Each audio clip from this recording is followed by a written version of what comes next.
Saya sudah sharing ya. Oke. Iya. Sorry.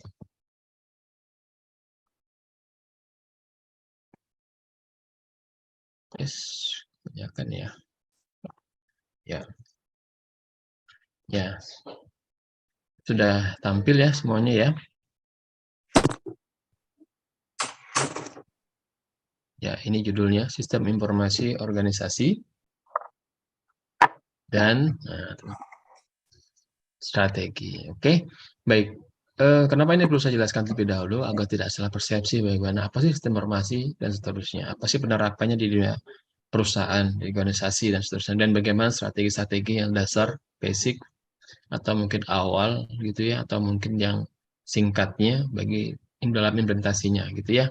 Baik anakku sekalian, mohon perhatikan nih, jauh sebelum kita mengetahui apa sih itu gitu kan ya. Maka kita perlu tahu dulu organisasi. Anda sering ya, mahasiswa aktif di organisasi. Tapi mungkin tidak banyak di antara Anda yang mengerti apa sih organisasi itu apa gitu kan ya. Ya, ini saya coba gambarkan.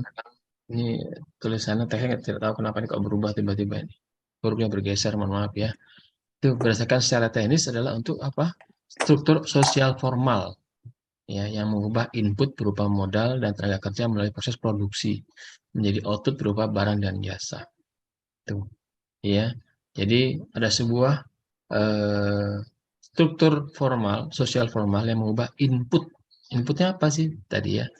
Tenaga kerja, modal, ya melalui proses produksi. Di situ ada organisasi, ada PT, perusahaan dan seterusnya, ya. Dan seterusnya berubah menjadi output. Outputnya berupa apa? Ya, produk, barang, ya bisa juga jasa tergantung apa yang diproses oleh perusahaan tersebut gitu ya. Kalau perusahaan yang memang perusahaan manufaktur, perusahaan industri, misalkan perusahaan kelapa sawit gitu kan ya, ya hasilnya dia berupa produk apa, minyak kelapa sawit misalkan, contohnya seperti itu ya. Tapi beda lagi dengan perusahaan software house misalkan. Anda tahu ya, software itu salah satu perusahaan yang memang mendevelop software sistem informasi komputer ya. Itu ya hasilnya apa? Ya, atau apa yang dilayaninya gitu juga bisa. Ya, hasilnya berupa kalau dia memang dia penyedia jasa layanan pembuat software tadi ya, ya berupa software gitu ya, aplikasi gitu ya, bukan berupa produk yang ya fisik seperti layaknya minyak goreng tadi gitu ya, minyak goreng kelapa sawit beda gitu. Ada juga memang perusahaan yang menerima jasa lain, emang bentuknya dia jasa gitu ya. Jasa dia memang service berupa jasa layanan servis servis apa misalkan AC misalkan, itu juga bisa. Handphone misalkan, atau apapun lah. Jadi memang jasa seperti itu. Ya, nah lebih kurang seperti itu ya. Organisasi ketika Anda mentafsirkan organisasi tidak hanya cuma bentuk fisiknya saja gitu ya sebetulnya, tapi apa sih yang dilakukan oleh sebuah organisasi tersebut gitu ya. Kalau di kampus ada banyak sekali organisasi ya. Nah, Anda bisa menerjemahkan inputnya itu apa sih dan juga outputnya itu apa. Oke, dan apa yang diproses oleh organisasi tersebut itu apa. Anda harusnya tahu seperti itu. Oke. Nah, next. Nah, berdasarkan perilaku, ya kan? Di situ ada beberapa apa? Hak, ada wewenang, ada kewajiban, tanggung jawab, ya. Anda sudah paham lah. Di sini saya yakin ada banyak yang mengikuti organisasi ya, dan Anda memang harus ikut. Ya, mahasiswa itu jangan cuma datang pagi, pulang sore, bahkan pulang malam hanya mengikuti perkuliahan. Rugi Anda. Ya, saya sering ingatkan di anak-anak didik saya baik di jurusan ilmu komputer sendiri, jurusan yang lainnya juga ya tempat saya mengajar bahwa kalau Anda menjadi seorang mahasiswa yang baik, Anda harus ikut organisasi. Pilih salah satu organisasi yang favorit menurut Anda, silakan saja. Karena menjadi mahasiswa itu bukan sibuk bagaimana mempelajari satu fokus ilmu saja gitu ya. Tapi Anda juga mempelajari satu hal yang mungkin belum tentu Anda dapatkan di luar kampus gitu dan itu sangat bermanfaat. Nanti kalau Anda bekerja ya, misalkan nanti Anda melamar pekerjaan, satu di antara poin besar adalah bukan cuma nilai transkrip nilai ya IPK-nya 4,0 gitu ya, bukan. Tapi adalah satu di antaranya adalah pengalaman organisasi. Itu penting banget. Makanya Anda ketika masih kuliah, apalagi masih semester awal seperti Anda saat ini, ikutlah, ikut ya, ikut organisasi. Silakan Anda pilih organisasi yang menurut Anda menarik gitu ya. Dan jangan lupa karena Anda orang akuntansi, ikutlah komunitas-komunitas yang memang di dalamnya orang-orang akuntansi, akuntan publik, dan seterusnya. Ikutlah di situ. Itu penting banget menunjang profesionalisme Anda nantinya. Begitupun saya orang IT. Ya saya harus ikut komunitas IT di situ, ya harus ikut gitu. Kalau tidak, wah repot nantinya ke depannya.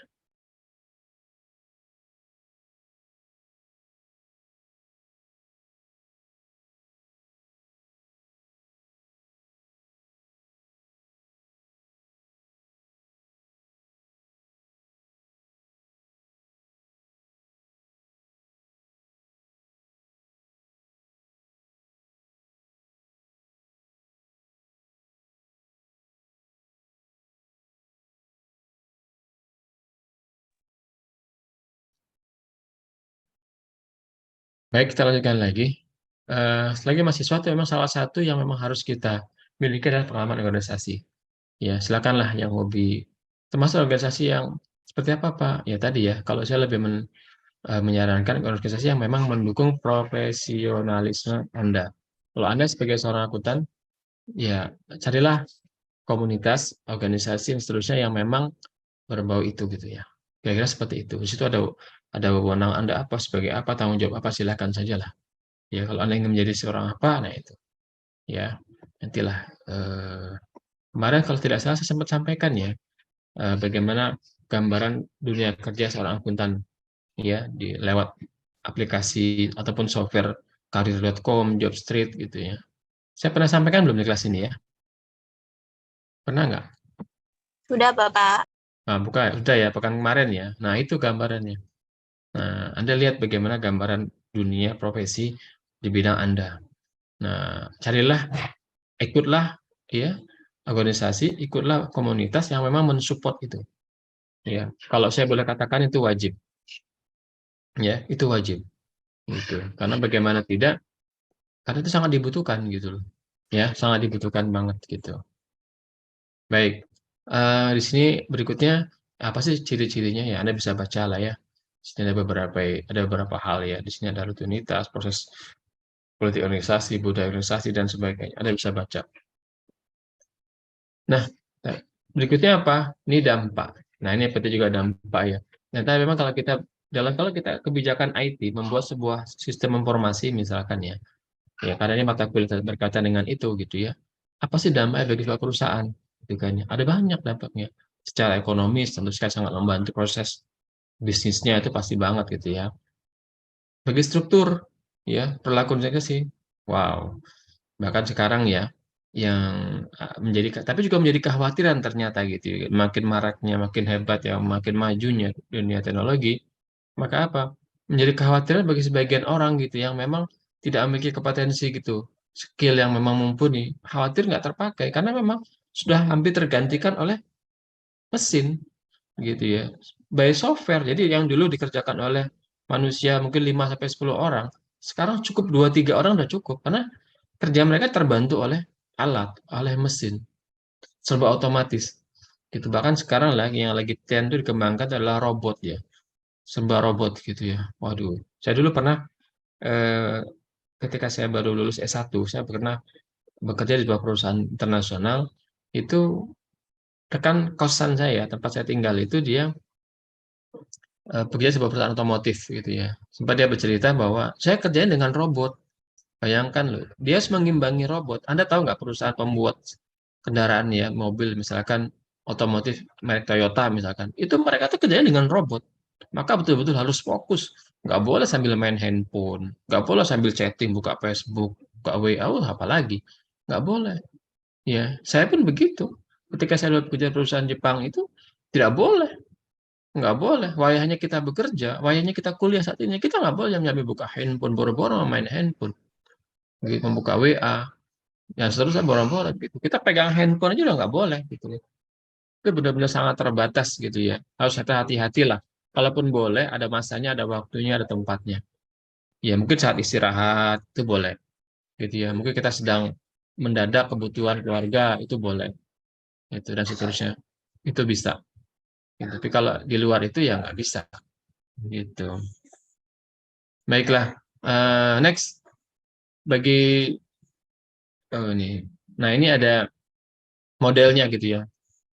Nah, di dalam dunia industri itu ada beberapa komponen ya. Komponen ini menurut Michael Porter di nanti sebenarnya saya ingin sampaikan juga ya, ada namanya Red Ocean, Blue Ocean gitu ya.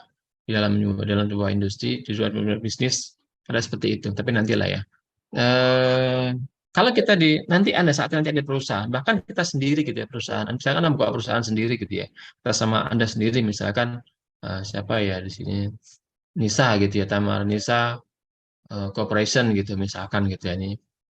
Anda bisa buat perusahaan sendiri, perusahaan jasa konsultasi bisnis akuntansi gitu kan ya, maksudnya gitu. Pasti Anda yang akan temui yang namanya apa? Pesaing. Itu pasti banget itu. Tapi percayalah bahwa pesaing itu membuat Anda lebih lebih produktif. Tapi nggak cuma di balik itu, Anda juga akan temui yang namanya pelanggan. Ya, siapa pelanggan Anda? Jadi pelanggan itu menjadi pesaing Anda bahkan satu saat nanti tapi ya, karena dia berpindah ke perusahaan yang lainnya, ya dan seterusnya ya. Begitu juga nanti ada bertemu dengan supplier, pemasok dan seterusnya. Tahu nggak? Ini kenapa bisa sampai kayak ini? Nantinya di sebuah database namanya. Ini gambaran database. Ada siapa sih gitu ya? Atau hal apa saja sih yang perlu kita simpan, kelola dalam bentuk database? Ya ini. Jadi sebuah perusahaan, ya ini saya lihat nih, perusahaan, case sebuah perusahaan, di dalam perusahaan itu ada apa saja? Ada pemasok, ada pelanggan, ada produk, ya kan? Ada pesaing di situ, ada apa? Ada kompetitor ya, ada new customer gitu dan seterusnya. Ini adalah tabel-tabel. Nah, ini kalau di mata kuliah ini tabel-tabel. Gitu, ada tabel-tabel database. Ada tabel pemasok, ada tabel pelanggan. Nanti kita akan bahas ya di materi database nantilah. Tapi Anda butuh tahu dulu, ada apa sih komponen apa saja. Nah, komponen-komponen nanti akan kita jadikan sebuah database. Maka perusahaan tahu siapa sih pemasok saya, gitu kan? Siapa menjadi supplier perusahaan ini siapa? Dia cukup cek di tabel itu saja gitu kan. Di database tabel pemasok. Ya. Siapa sih pelanggan saya? Perusahaan cukup cek di tabel pelanggan. Ya, di database tabel pelanggan. Siapa sih pesaing-pesaing saya bahkan? Dia cukup cek ya di database tabel pesaing dan seterusnya dan seterusnya. Gambaran seperti itu nantinya. Ya, maka Anda perlu tahu ini. Oke. Nah, kalau ini strategi sistem, saya pikir tidak perlu. Ini teoritis banget. Oh, ini saya pikir tidak perlu dibahas di sini. Nah, ini yang perlu kita tahu juga. Kenapa sih pada akhirnya eh, internet itu menjadi sebuah kebutuhan? Atau bahkan ada apa sih gitu kan? Orang ke depannya kenapa orang akan kembali memanfaatkan atau memaksimalkan internet? Ya, nanti internet itu dimanfaatkan untuk dalam kaitannya dengan pembuatan sebuah sistem informasi ya. Ada apa? Di sini saya bisa baca, gitu ya. Nah, ini contohnya misalkan terkait produk. Wow, ini banget gitu ya. Anda sesuai orang akuntan itu sangat erat sekali gitu. Saya ingat betul dulu ketika saya membuat sebuah aplikasi akuntansi keuangan di perusahaan Sukovindo, itu satu di antara hal, ini beberapa hal yang dulu sempat kami bahas gitu ya.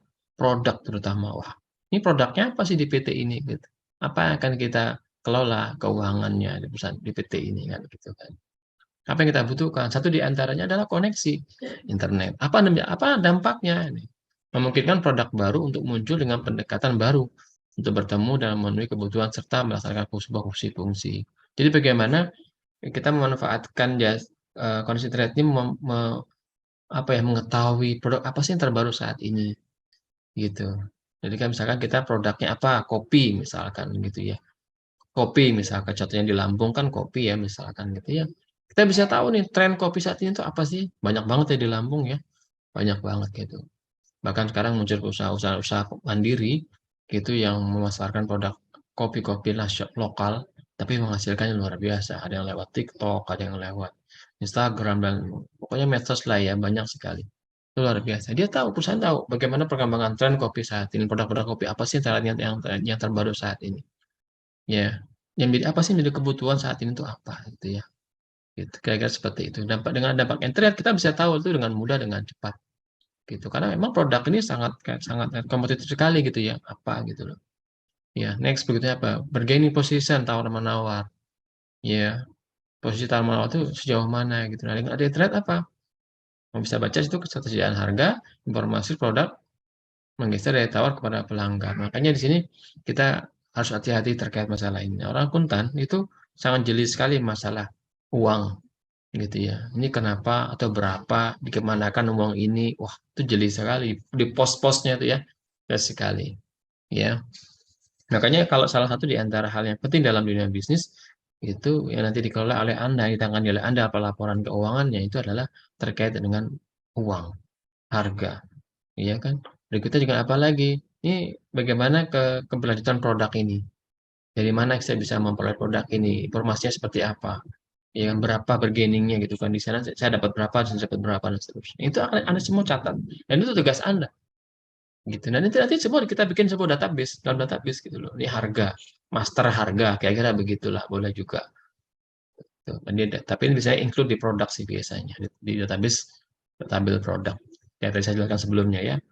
Ya, dan Anda bisa baca seterusnya, berikut-berikutnya ya, sampai dengan sudah ada kekuatan nomor pemasok, ya, supplier tadi, ya bagaimana ancaman mendatang kalau ada pendatang baru, ada pemain bisnis baru, gitu kan, seperti apa, ya, itu bagaimana peran internet di situnya, gitu ya. Kita bisa melakukan apa di balik itu semua. Anda bisa baca di sini.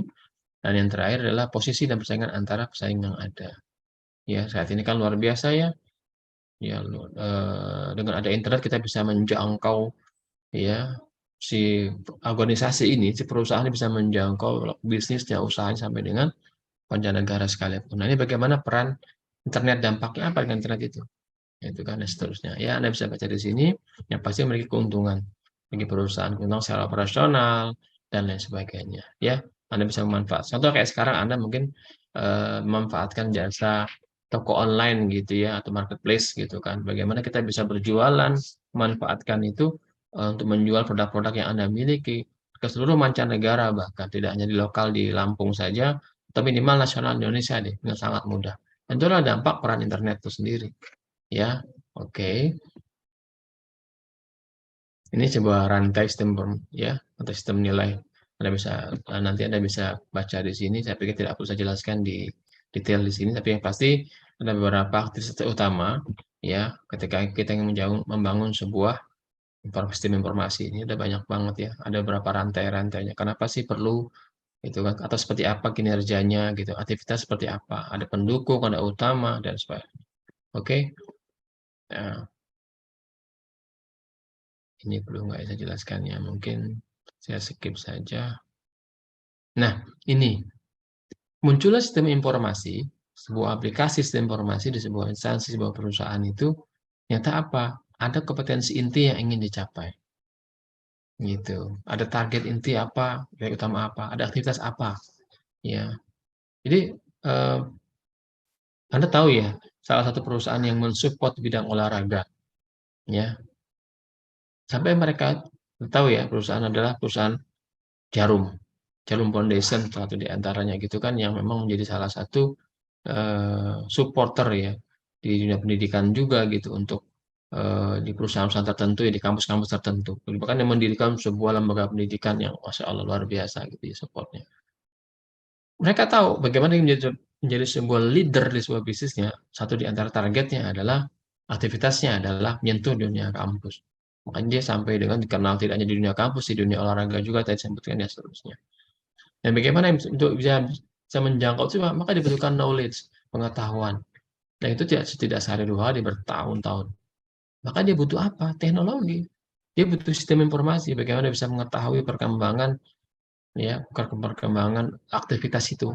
Dia nggak bisa tahu bagaimana dia misalkan dia mendirikan sebuah perpustakaan online di Universitas Lampung gitu ya di Jarum Foundation misalkan seperti itu. Bagaimana dia bisa mengontrol yang aktivitas di Bandar Lampung kalau tanpa menggunakan alat bantu teknologi. Praktik-praktik apa di sana di lapangan? Bagaimana Olimta? Kira-kira seperti itu. Ada kompetensi inti yang ingin dia capai di situ. Maka dia membutuhkan teknologi. Tuh. Kalau di praktiknya di lapangan itu salah satu melihat gambaran itu bisa menggunakan teknologi bisnis intelijen kalau hal bisnis. Seperti itu ya. Tapi mungkin tidak saya bahas di sini ya karena memang sudah beda babnya. Saya gambarkan secara atau mungkin saya gambarkan dengan bahasa yang mudah yang mudah-mudahan Anda bisa mengerti gitu ya. Oke, berikutnya ini ada sebuah aduh sorry, lewatan ya. Nah, ini ya. Nah, Anda bisa baca ya bagaimana sinergi ya di antara ekonomi jaringan, perusahaan virtual, dan ekosistem dalam bisnis. Anda bisa baca saat ini memang lagi booming sekali di dunia digital ya, apa-apa serba digital.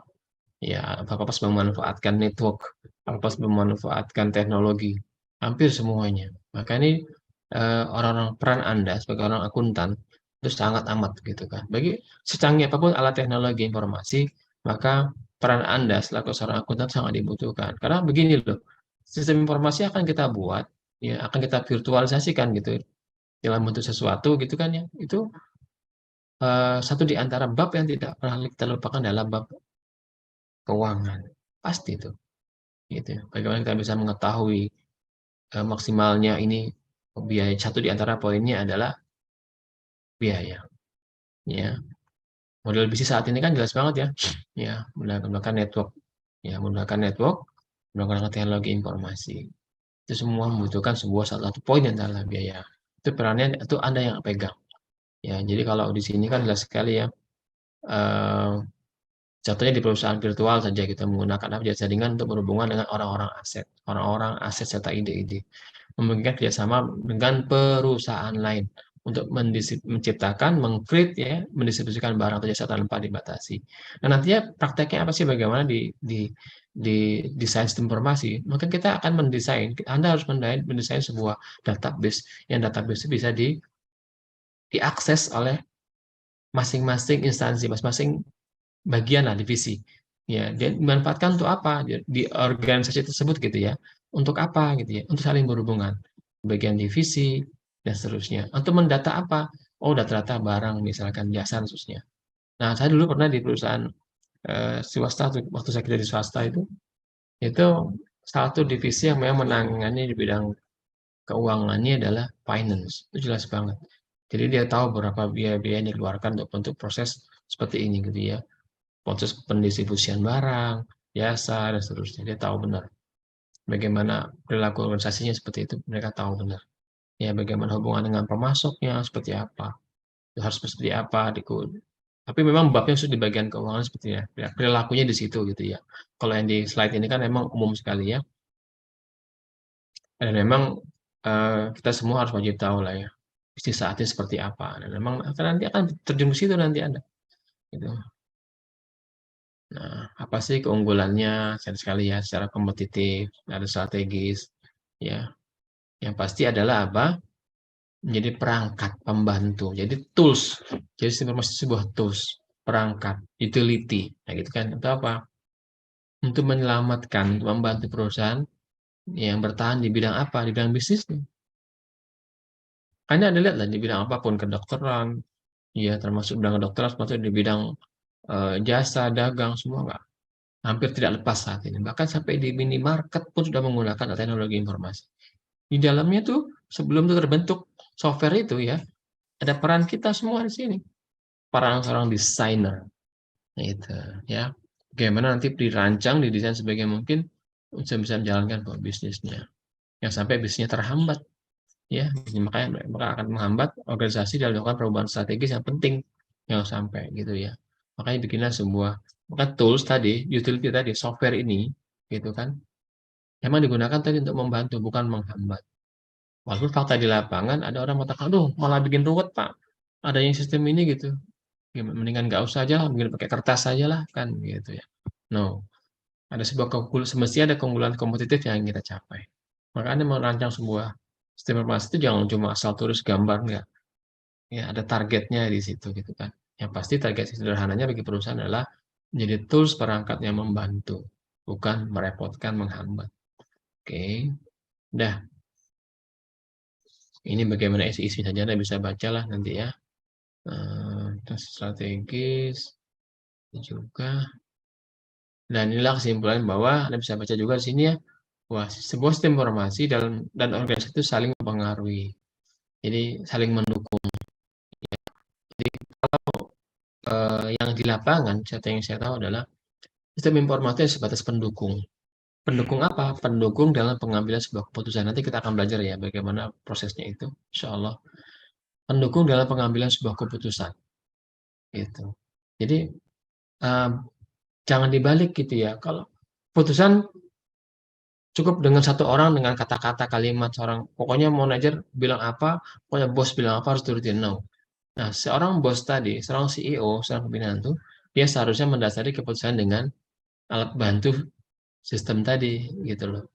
Jadi ada datanya lah, by data gitu loh, nggak cuma asal ngomong gitu, enggak, by data. Makanya sekarang dikembangkan sebuah sistem yang namanya business intelligence, yang itu sangat membantu, sangat pada seorang pimpinan, seorang manajer untuk mendukung keputusan dia. Maka dia bisa tahu gambaran apa. Ini contoh saja ya, di pasar, kan ini kebetulan di materi tentang eh, di pasar katanya, tentang produk, jasa, dan sebagainya. Di pasar, di dunia bisnis itu, bagi seorang manajer itu dia bisa tahu gambaran. Contohnya kalau di yang paling gampang ini deh, di sebuah minimarket sajalah ya. Minimarket di situ kan jelas banget ada produknya, ya, apa yang produknya, apa yang dijual apa dan seterusnya. Minimarket yang cukup ternama di Lampung saja misalkan. Ya, misalkan seperti kayak Walmart, Indomart, Chandra dan seterusnya. Si manajer tadi bagaimana dia tahu, bagaimana dia akan mengambil sebuah keputusan. Ini nggak usah dijual lagi, besok nggak usah dijual lagi ya, atau nggak usah dijual di Bandar Lampung, di kabupaten ini, di daerah ini, gitu kan ya, kecamatan ini misalkan, nggak perlu lagi. Kalau dia bisa tebak itu, bagaimana cara strateginya gimana? Dari sistem tadi itu ada gambaran. Oh, kenapa produk yang paling laris misalkan pasta gigi merek Pepsodent misalkan, bukan Ciptaden. Dia bisa lihat di data, by data. Itu by data. Nah, itu ada gambaran sebarannya. Itu ada namanya software ya. Contohnya kayak di Power BI namanya. Power BI, ada Google Data Studio, ada juga For Clarity. Nanti itu ada sebuah grafik, ya, chart, bisa juga dalam bentuk pie gitu kan, atau mungkin grafik batang. Dia bisa tahu, oh di sini adalah Pepsodent yang paling laris. Oh di sini apa?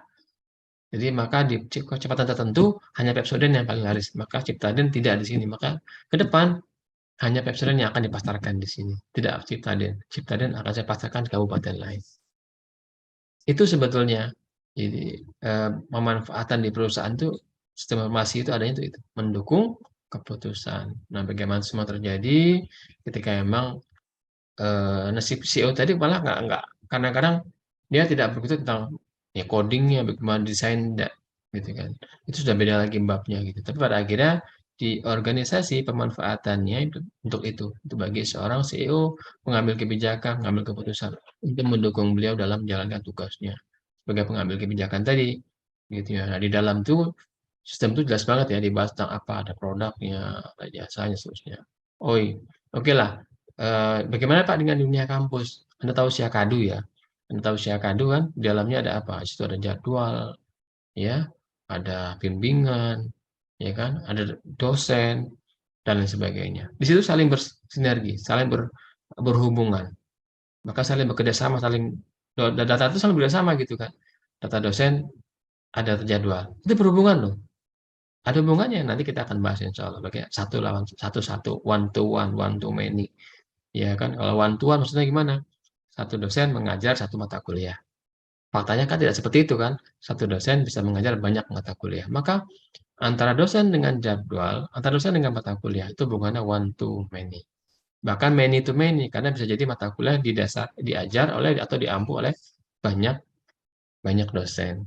Jadi banyak dosen bisa mengajar banyak kuliah. Nah, itulah bagaimana hubungannya. Nah, kalau yang di dalam slide ini kan digambarkan dalam bentuk kalimat umum gitu ya. Nanti prakteknya di dalam ADSI ini seperti itu. Ya, bagaimana ada produk, ya kan? Bagaimana produk hubungannya dengan customer, tuh kan?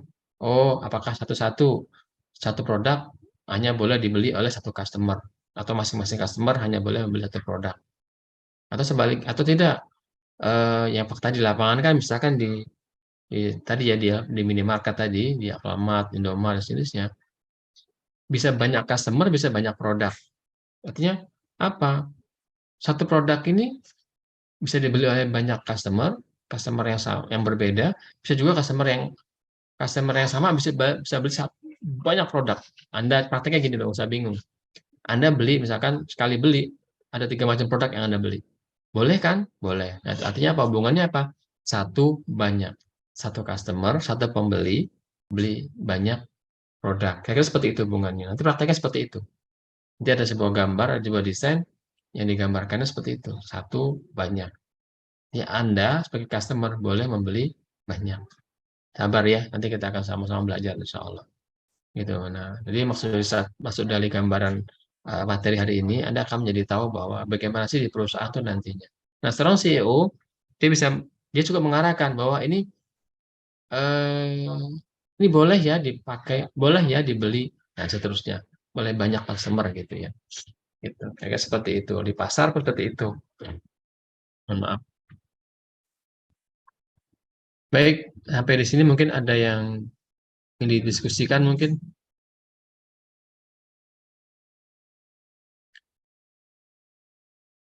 Saya perlu sampaikan hal ini karena memang sangat erat kaitan dengan matkul ini ya. Dan saya tidak bisa langsung menggambarkan sebuah gambar-gambar desain gitu ya. Nanti saya lingkaran-lingkaran case-case gitu ya, use case misalkan gitu. Anda akan bingung karena konsepnya ya ini.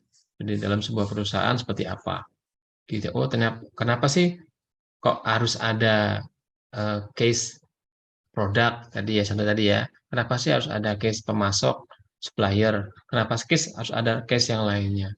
Itu sejarah seperti ini gitu loh. Bagaimana peranan ataupun pentingnya bagi sebuah perusahaan mengadakan itu. Nah, itu Anda sebagai seorang desainer menerjemahkan dalam sebuah desain. Itu maksudnya. Oh, kenapa muncul tabel produk? Nantinya prakteknya dalam sebuah database seperti itu. Kenapa muncul tabel produk? Pemasok, ya pesaing, tadi itu ya, termasuk mitra gitu kan. Kenapa muncul itu? Karena emang di perusahaan faktanya ada itu. Gitu. Nah, bagaimana menerjemahkan fakta tadi dalam sebuah desain, gambar sebuah desain. Ya, kenapa itu muncul? Kenapa ini dihubungkan? Kenapa ini levelnya satu ke satu? Ya kan? Oh, hubungan satu satu satu satu satu banyak banyak banyak bisa juga, tuh ya. Contoh kayak tadi satu customer hanya boleh membeli satu produk misalkan, berarti hubungannya satu ke banyak. Kenapa harus seperti itu? Kenapa harus login dulu? Oh, ini kenapa kalau Anda lihat ya di Siakado misalkan, contohnya saja lah ya, contoh yang lainnya ya. Kenapa Anda harus login? Atau CEO, si rektor, inilah minta. Kalau mahasiswa, kalau mahasiswa kalau mau pakai Siakado dia harus login dulu. Nah, Anda sebagai seorang desainer, sistem informasi, menerjemahkannya seperti apa? Gitu. Makanya nanti dalam sebuah gambar ada namanya gambar use case namanya. Use case. Oh, ini loh gambarnya. Dari gambar ini, maka nanti akan diterjemahkan oleh seorang programmer. Oh, maunya si user itu kayak ini. Nah, rektor tadi anggaplah seorang user. Itu dalam sebuah organisasi kampus. Nanti kita akan belajar bagaimana apa sih kebutuhan fungsional, ya kebutuhan fungsional gitu kan. Dan nanti itu akan kita akan gambarkan menjadi sebuah desain use case. Untuk saat ini saya gambarkan dulu apa sih organisasi, apa sih sistem informasi, apa itu data, apa itu informasi. Sambil saya sisipkan ya, tentang database, tabel, dan seterusnya. Tapi biar nanti ada gambaran, oh hubungannya ke sana toh gitu kan. Nggak cuma sekedar definisi, definisi, dan definisi. Ada hubungannya semua. Maka Anda juga harus tahu. Baik, eh, ada yang ingin didiskusikan mungkin? Saya hanya sharing materi saja. Kalau ada yang ingin bertanya atau ingin menyela juga boleh. Pak, sepertinya ada yang salah tadi. Seperti ini dan seperti itu. Kalau tidak ada, saya sambil menyiapkan sebuah video yang ingin saya sampaikan kepada Anda. Sambil saya menyiapkan video ya. Oke, sebentar. Hmm,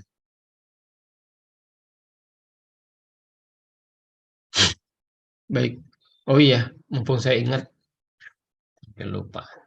Eh, Informasi yang saya terima terakhir bahwa mungkin Anda sudah dengar ya dari Bu Puji ya, terutama mata kuliah ini yang seawalnya itu diampu oleh dua orang, Bu saya dan Ibu Ani Rose, ternyata berubah. Ya, Ibu Ani Rose malah tidak sanggup dan dia mengundurkan diri dan sehingga ya pada akhirnya diambil oleh saya sendiri gitu ya. Ya mestinya emang tim. Ya sudahlah.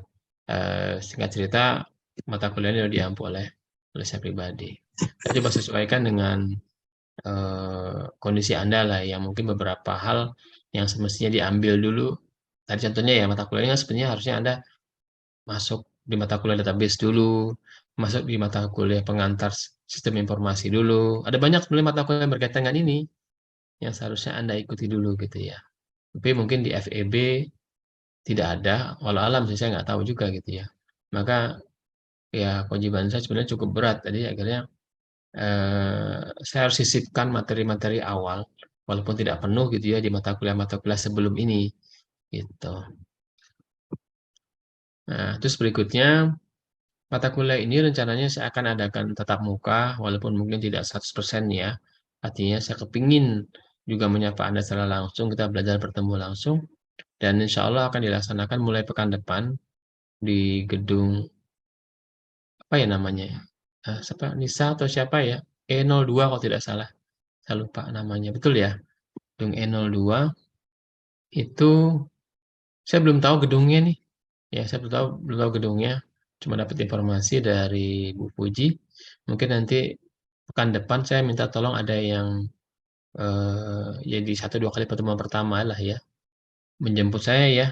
Menjemput saya nanti kita mungkin janjian di mendekati di depan FEB-nya mungkin atau di mana gitu. Saya belum pernah, saya belum tahu. Itu ya saya minta tolong ya sama siapapun lah, sama ketua kelasnya boleh atau siapapun, tolong jemput saya gitu. Oke. Terus sudah. Oh iya, fix insya Allah. Dan secara administratif, kelas ganjil dan kelas genap ini kan memang semestinya dipisah. Tapi karena keterbatasan jam kuliah terusan di semester ini saya cukup padat, bentrok sana bentrok sini gitu ya, sehingga saya harus mengalahkan satu di antaranya. Jadi saya minta maaf pada anakku sekalian bahwa mata kuliah ini semestinya dipisah, akhirnya saya gabung. Ya, mohon maaf ya. Terus yang pertama, yang kedua di kelas ganjil itu terdata di hari Sabtu. Walaupun itu secara administratif saja gitu ya. Tapi prakteknya tetap kita berkuliah di hari Rabu ataupun hari Jumat.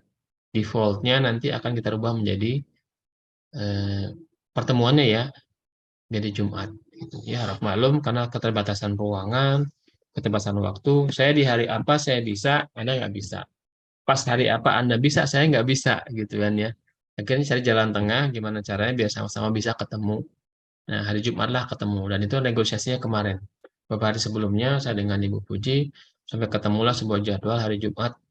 Pada Jumat sekitar jam 1:30 lah ya, karena sholat Jumat itu di tempat kami biasanya sampai dengan mendekati jam 1 gitu ya. Artinya kalau saya sholat di luar Unila, perjalanan menuju Unila butuh waktu lebih kurang 15 menit. Ya, maka lebih aman nanti kita mulai 1:30 lah ya, insya Allah ya.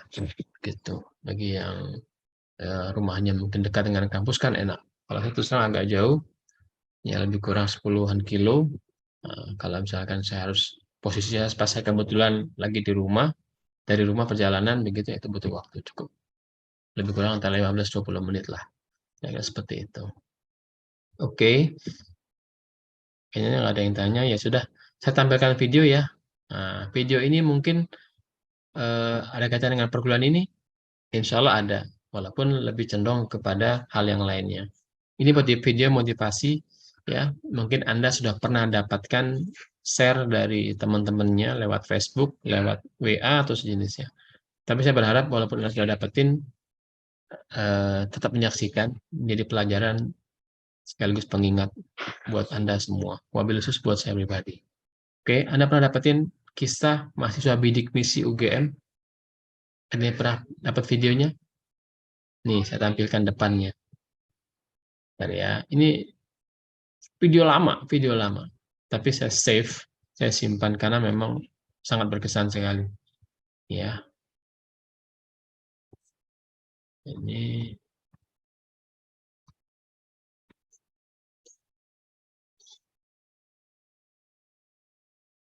Nah, ada yang sudah pernah melihat? Siapa yang sudah pernah melihat? Ada? Belum, Bapak. Belum? Masa belum? Belum ya? Baiklah. Kalau memang belum, ya sama-sama tolong saksikan ya. Ini video sangat inspiratif sekali. kisah mahasiswi UGM, Universitas Gadjah Mada, Yogyakarta, lewat jalur yang masuk lewat jalur bidik misi. Beliau mahasiswi yang berasal dari keluarga tidak mampu, tapi berhasil luar biasa. Udah seperti itu saja deh. Tolong disimak ya. Nih. Kalau suaranya nggak kedengar, tolong dikabarkan. Ibu yang kami hormati, selanjutnya mari kita dengarkan bersama sebuah testimoni oleh perwakilan penerima bidik misi. Kita sambut Saudari Biru Kodriah, mahasiswi Universitas Gadjah Mada. Suaranya jelas ya? Oke, mohon disimak videonya, gambarnya memang kecil.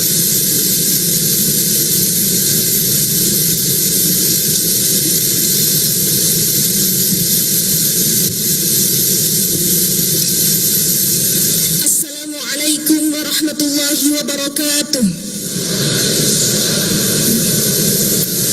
Yang terhormat Bapak Presiden Republik Indonesia beserta Ibu Negara, Ibu Hajah Ani Yudhoyono, Bapak Menteri Pendidikan dan Kebudayaan, para Menteri dan Wakil Menteri beserta jajarannya, Bapak Rektor, pimpinan Universitas Tinggi, dan semua teman-temanku seperjuangan mahasiswa bidik misi Indonesia yang saya banggakan.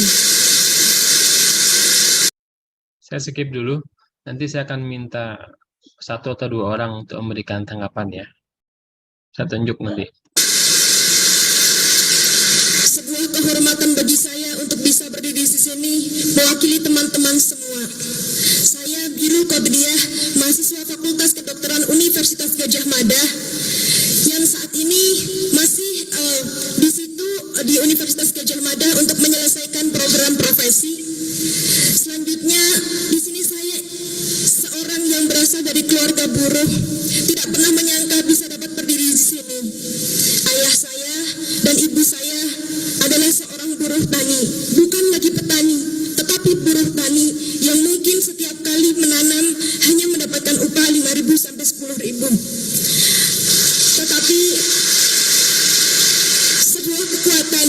Saat ini ayah saya sudah berusia 68 tahun, ibu saya 50 tahun, dan saya menjadi anak pertama di keluarga tersebut. Sehingga suatu hari saya pernah bercerita kepada ayah saya, "Bapak, Ibu, saya pengen kuliah seperti teman saya yang lain." Dan tidak ada jawaban dari Bapak Ibu saya seperti yang diceritakan oleh Bapak Muhammad Nuh tadi. Satu jawaban, hanya tetesan air mata. Kemudian paginya saya melihat ayah saya naik sepeda ke Klaten, kemana-mana untuk mencarikan saya beasiswa agar saya bisa kuliah. Saya tidak bisa berucap apa-apa saat itu karena saya pun tidak tahu apa yang harus saya lakukan. Yang saya tahu saat itu, saya hanya berusaha menjadi siswa terbaik di sekolah saya saat itu. Dan alhamdulillah, sebuah program yang tidak pernah saya mimpikan sebelumnya, alhamdulillah Allah mengabulkan doa-doa saya untuk menjadi seseorang yang berstatus sebagai mahasiswa. Bagi saya berstatus sebagai seorang mahasiswa adalah sebuah anugerah besar, sehingga mampu mengantarkan mimpi-mimpi besar saya menjadi seorang mahasiswa berprestasi Universitas Gadjah Mada, menjadi mahasiswa berprestasi terinspiratif tingkat nasional, bahkan duta keperawatan Indonesia. Semua itu tak lain dan tak bukan berasal dari bidik misi.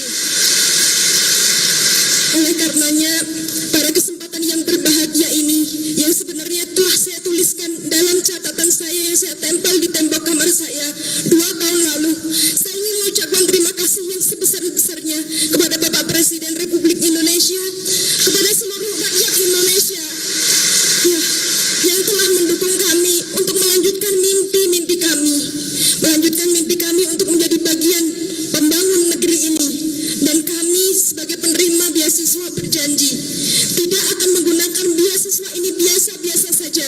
Kami akan menjadi mahasiswa yang berkualitas, mahasiswa yang intelektual cerdas, dan mahasiswa yang mau bekerja keras, mahasiswa yang siap menjadi generasi emas.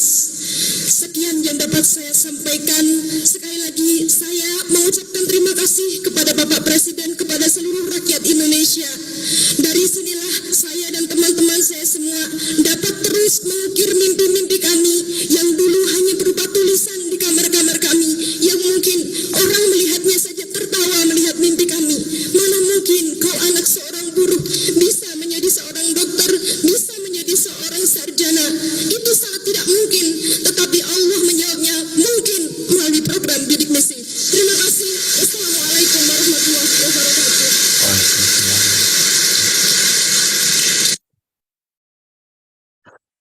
Allah.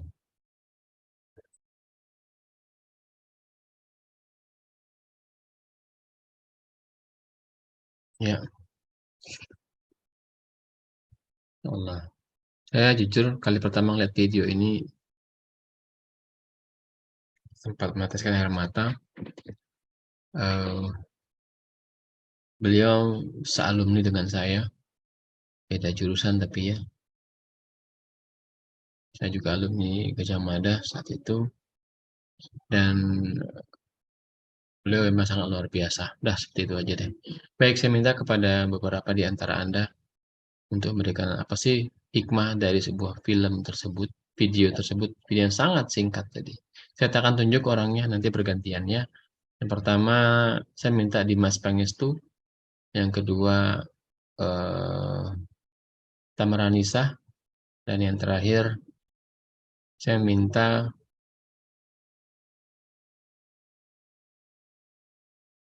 Yolanda Yustina.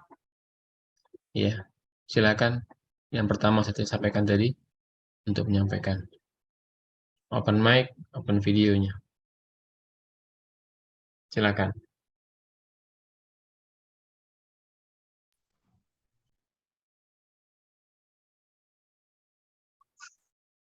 Tapi yang pertama tadi siapa saya tunjuk tadi? Dimas pamit. Oke, Dimas. Silakan Dimas. Oke, tampilkan wajahnya. Tampilkan wajahnya. Maaf Pak, suara saya terdengar jelas Pak? Sangat jelas, alhamdulillah. Oke, silakan Dimas.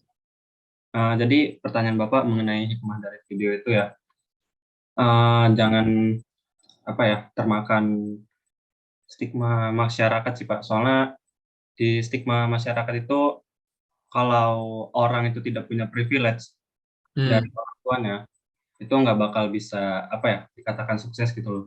Karena apa-apa di zaman sekarang ini semua tuh serba privilege gitu. Orang mau kuliah serba privilege, orang mau kerja ya pakai privilege dari orang tuanya. Jadi jangan menyerah lah. Maksud saya kan semua orang itu punya peluang gitu, punya opportunity-nya gitu Pak. Punya peluang intinya ya. Apapun latar belakangnya, pada dasarnya kita semua punya peluang. Kira-kira begitu ya Dimas? Iya benar Pak. Baik, ada lagi yang disampaikan Dimas? Udah sih Pak, untuk konklusi dari saya aja. Baik, terima kasih. Terima kasih Dimas. Next, Nisa.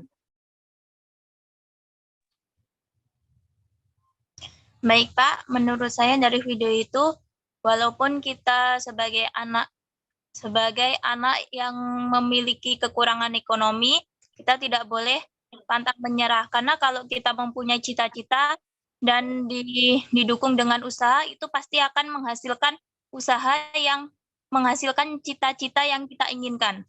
Oke, Karena usaha tidak akan mengkhianati hasilnya. Wah, luar biasa. Itu kalimat yang saya tunggu-tunggu. Usaha tidak akan mengkhianati hasilnya. Betul banget Nisa, thank you. Ya, kalau saya boleh bersingkat, kita tidak boleh merasa rendah diri walaupun kita anak seorang petani sekalipun, bahwa Anda sesungguhnya bisa. Kita semua adalah bisa. Karena memang rezeki Allah, kuliah itu adalah rezeki. Ya Nisa ya, dan itu tidak berkaitan dengan siapa orang tua saya. Sebetulnya, apakah sebagai seorang petani kah, buruh petani kah, atau seorang apapun lah, peluangnya tetap sama ya, dan seterusnya.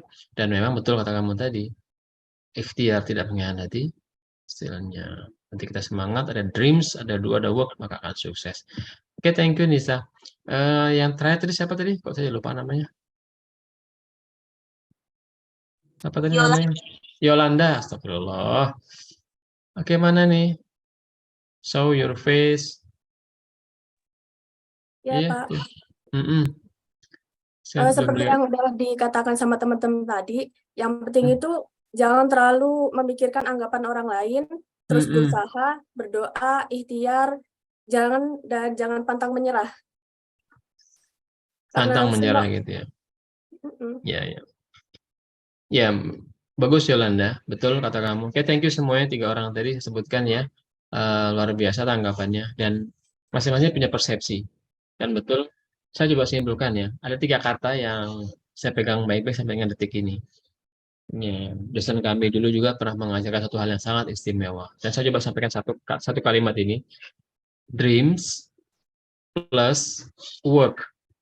Dreams plus work ya sama dengan sukses. Ya. Nah, si Biru tadi, ya, Biru Kodriah tadi, beliau punya dreams yang luar biasa. Bahkan beliau sampaikan itu dalam 2 tahun yang lalu, sudah ditempel di tembok kamarnya. Mungkin kalau boleh saya tambah di handphonenya, di komputernya, dan seterusnya.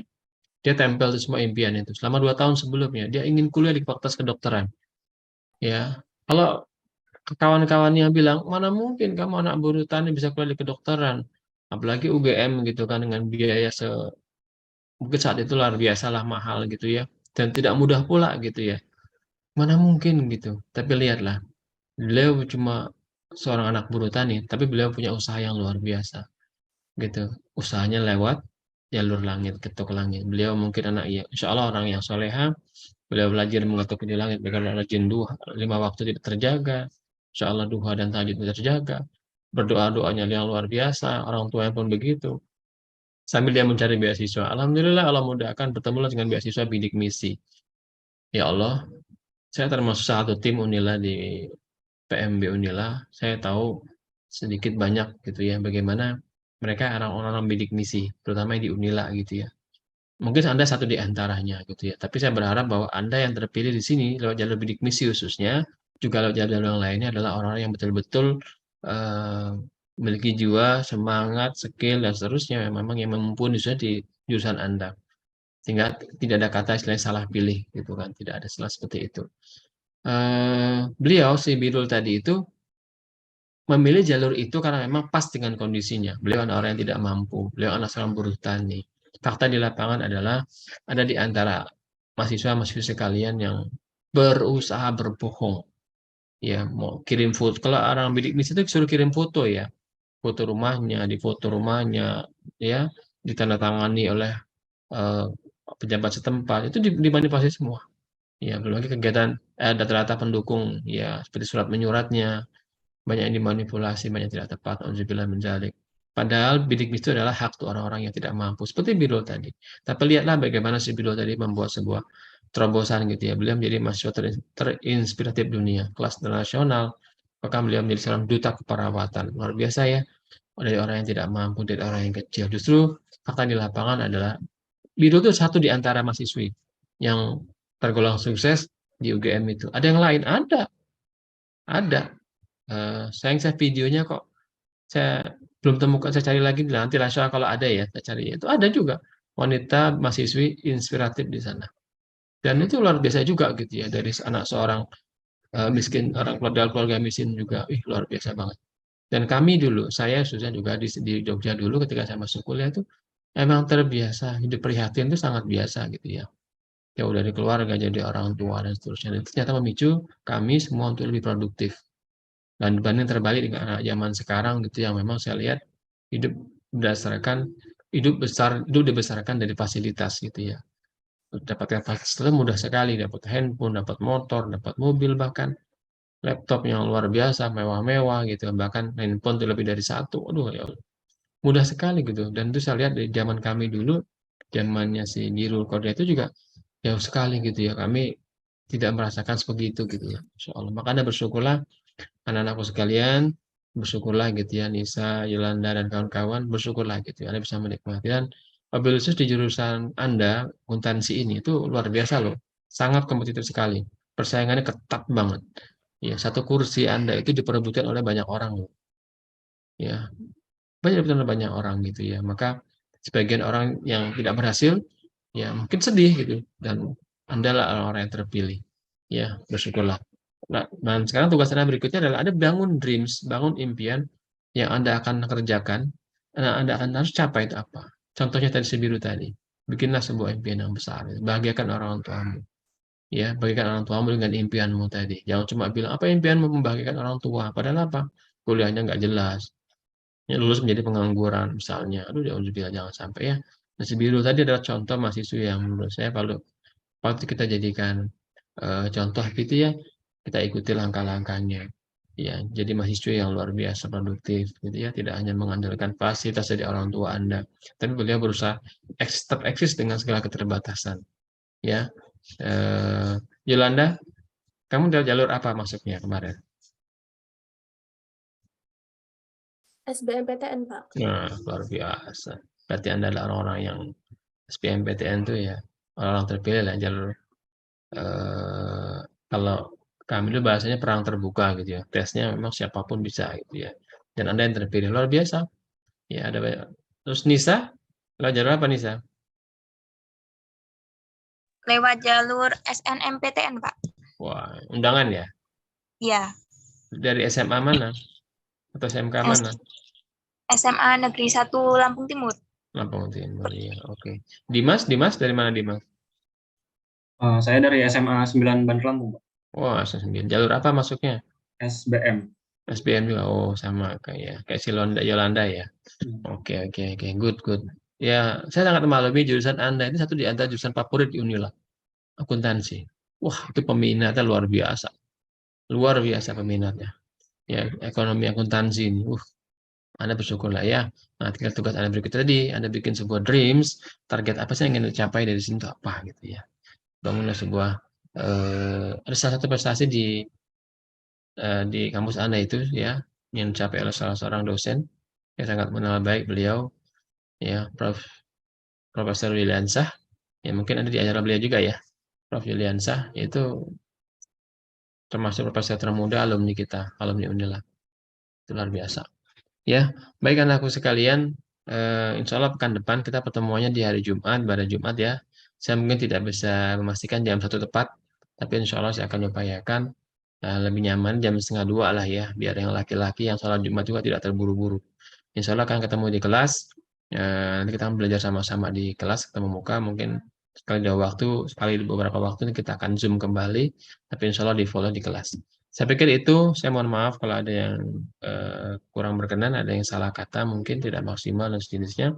Kita sama-sama belajar di sini ya. Saya tidak pernah merasa bahwa saya paling pintar. Saya hanya mendampingi Anda belajar bersama. Kalau saya ada yang salah, silakan Anda koreksi, silakan Anda sanggah, dan Anda benahi. Tidak cuma mengkritik, tapi juga memberikan jawaban yang terbaik, insya Allah. Nah, sekali lagi saya ingatkan kepada anakku sekalian, ini sebentar lagi yang Muslim ya, kita akan bertemu dengan bulan Ramadan. Maka Anda persiapkan diri dari sekarang. Jangan tunda-tunda, pantaskan diri untuk bertemu dengan bulan Ramadan dan latihan. Sekali lagi Anda perlu latihan. Duha satu di antara amalan yang memang sangat dianjurkan dan Anda perlu latih dan biasakan dari sekarang. Ya, kalau kita bermalas-malasan nanti di bulan Ramadan, apa yang mau kita isi? Kita nggak ada isi.